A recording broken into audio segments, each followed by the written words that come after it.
Hey everyone, Brian here, and I'm here to do my review and thoughts on Wrestlemania 25. Now I'm pretty sure by the time this comes up that some of you have already done your reviews and thoughts on it, so I'm going to be here to share mine now. Overall, I thought it was a pretty decent Wrestlemania. I'm not going to say it wasn't the worst, it wasn't the best, but it was a pretty decent Wrestlemania. To me, the matches, they were alright. Some of them really didn't have to take place, or really didn't have to go the way they did, but, that happens.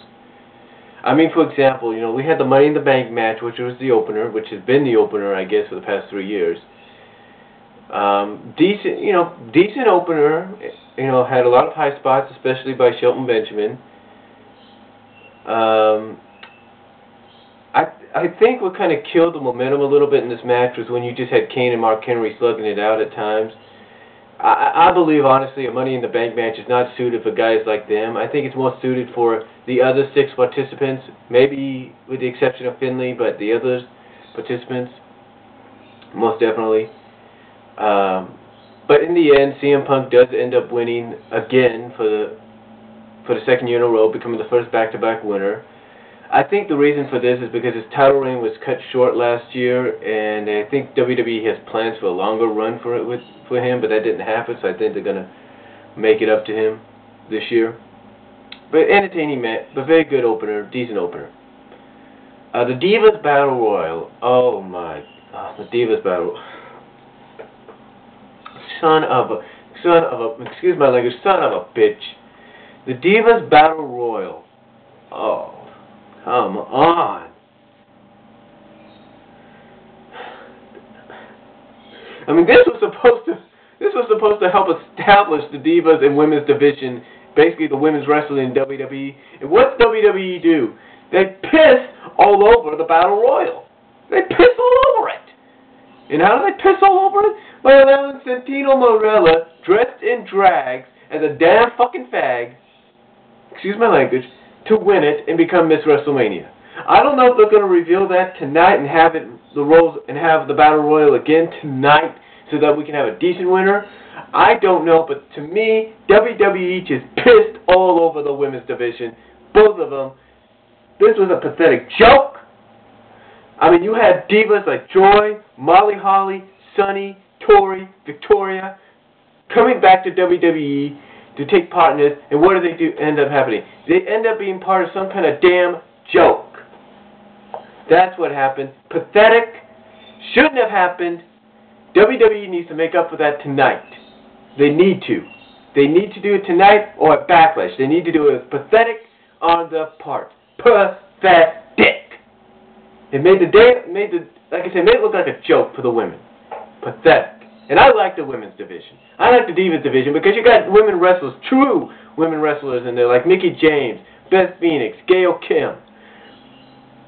Women that actually work their ass off. And in the end, what happens? They get turned into a joke.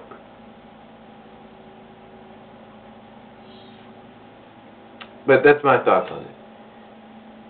And then we have the Legends versus Chris Jericho.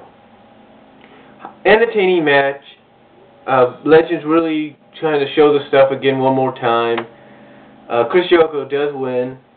Highlights of the match, Ricky Steamboat, at his age, still being able to go as if he was able to go like 10, 20 years ago. Unbelievable. Chris Jericho, like I said, does end up winning.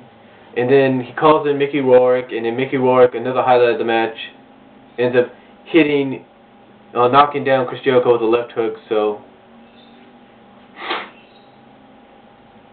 But overall, entertaining match. Good to see all the Hall of Famers in there, at least getting one more shot at fame and glory. And then we have JBL, Rey Mysterio. Oh, wait a minute. Actually, we had the Hardys next. Hardys Extreme Rules. Highly entertaining, highly physical. Did get extreme at times, especially with the double stack tables. Good, homage to ECW, original ECW and stuff. Jeff going through both tables onto Matt, who was holding a chair. high spot of the match was when Jeff leaped over one ladder and over a taller ladder, and then ended up landing almost directly on his spine, going flat on the mat, and Matt hits the twist of fate on a chair, wins the match. Matt Hardy had new wrestling tights on for this one, so I think they're going to try to finally push Matt into the main event, if not mid-card main event status. But highly entertaining, highly physical match. Good high spots at times. Good showing for the Hardys, but you know, not the best one. Could have been a little bit better, but Hardys did give a good showing in my opinion. And then we have Rey Mysterio, JBL, a quick filler. Basically, it's the same storyline that we've seen in the past with, you know, current Intercontinental champions or whatever champion you look at, who say they're going to do something historic at the, you know, the pay-per-view, at the mega pay-per-view, and, you know, after they successfully defend their title, and then what happens? They end up losing, and JBL got I think the biggest pop of the night when he said he was going to quit, and thus he leaves and quits, I guess you could say. So he gets one of the pops of the night. I believe it was one of the pops of the night. And then, of course, we have Shawn Michaels, Undertaker, classic match.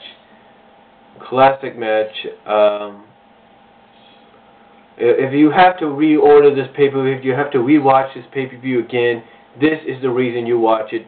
Unbelievable match. Back and forth.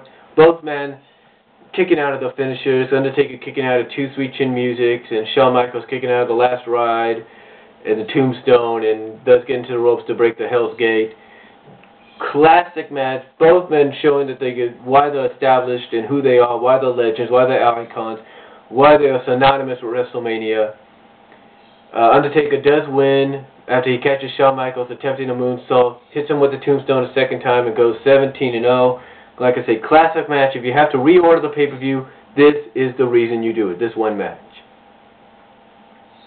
Then, of course, they presented the Hall of Famers, I believe, and then Stone Cold came out afterwards. They presented all the Hall of Famers, Stone Cold included, then Stone Cold went to the back, got out of his suit, came out, and then just basically did his vintage Stone Cold stuff, beer bath, Hummer, you know, everything.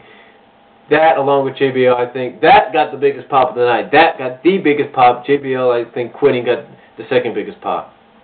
But that one with Stone Cold coming out and doing his one last salute to the fans and thanking them, unbelievable. And then we had the triple threat match for the WWE title. A decent match, really nothing special. I think the two highlights of the match for me were Vicky Guerrero getting speared accidentally by Edge, and then John Cena for a brief second getting both Edge and Big Show on his shoulders for the Attitude Adjustment, aka FU. John Cena ends up winning by hitting the FU on Big Show, then hitting the FU on Edge on top of Big Show. John Cena is once again the World Heavyweight Champion, thus bringing the world title back exclusively to Monday Night Raw. So, yeah, again, John Cena, the World Heavyweight Champion. One of the highlights before the match was John Cena's entrance for me when they brought out all the lookalikes and they came out to his old Basic Thugonomics music. I thought that was a great highlight. And then the World Heavyweight title match. I think I've named all the matches so far, but the World Heavyweight title match, Randy Orton, Triple H, a very counter-for-counter match, you know, highly physical. Both men hit the finishers at the beginning of the match, almost the first 5 minutes. Highly physical, highly counter-for-counter, if you will. Triple H does end up winning by punting Randy Orton in the head. Randy's trying to come in the ring with a sledgehammer after he throws Triple H into the referee, after the referee gets bumped by Triple H accidentally. And then Triple H hits Randy with the sledgehammer, his pedigree, wins the match, ends WrestleMania. Decent WrestleMania. I'm not going to say it was the best, but it was a decent one. I give it a 7.5 out of 10, probably a 50 out of 100. I know that a lot of you feel differently about it, you know, and that's cool. But like I said, I think the one thing that kind of killed the momentum for the pay-per-view was the fact that they had the Nicole girl from Pussycat Dolls singing America the Beautiful instead of having her like a backstage correspondent or something. And then, of course, giving 11 minutes of music and time to Kid Rock, which could have been used for the unified tag team title match, which I found out was a web exclusive, DVD exclusive dark match, and Toledo and Primo end up winning. But overall, great, decent pay-per-view. Not one of the best WrestleManias, but a decent one. And like I said, worth the money if you want to see just one match, and that's Shawn Michaels Undertaker. That'd be the reason you'd want to rewatch it. But overall, decent match, and I hope you enjoyed my reviews and thoughts. You got any of your own, just let me know. Peace.